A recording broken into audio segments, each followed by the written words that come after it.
ఏమన్నా నువ్వు జనాభా లెక్కలు రాసుకుని వచ్చాను. దేశం నుండి జనాభా లెక్కలు రాసుకోవాలి. నువ్వు ఎందుకు వచ్చినావు స్వామి? గూగుల్ అట్టా కొడితే ఇట్ట వచ్చింది కదా 140 కోట్లు అని. దానికి నువ్వు రావాలా? అది కాదనా, ఇంటిని తిరిగి జనాభా లెక్కలు రాసుకుని వచ్చినానా. అయితే రాసుకో. నేను, మా అమ్మ, మా చెల్లి, నా కుక్క, నా పిల్లి. నో మనుషుల గురించి నా పిల్లలు ఎదుగుల గురించి కాదనా. రాసుకో. నేను, మా అమ్మ, నా చెల్లి, మా పిల్ల, నా బిడ్డలు. ఇప్పుడు దాకా నువ్వు, మీ అమ్మ, మీ చెల్లి అన్నావు. ఇంతమంది అని చూసినా. రేపు పెళ్ళి అవుతుంది, పిల్లం వచ్చేది, పిల్లంతో పిల్లలు వచ్చారు, అప్పుడు నువ్వే వచ్చావు కదా. ఆ లెక్క ఇప్పుడు చెప్తానా? రాసుకో. ఏమి నీకు దండంలా ముగ్గురే కదా, చాలా కొంపలు నాకు పోతానా.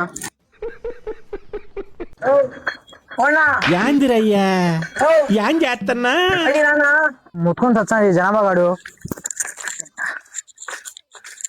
ఏం చేస్తున్నావురా? అర్ధ గంట నుంచి కొడతానా. పులుగు లేదు, పలుగు లేదు. లోపల మంచి కూడా ఉన్నాడు, బయటికి రావడం లేదన్నా.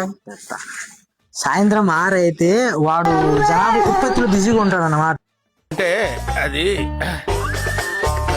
వాడు రాడు, నువ్వు ముట్టుకొని సచ్చినా రాడు. సో వేరే కుంపలోకి పోయి జనాభా లెక్కలు రాసుకో.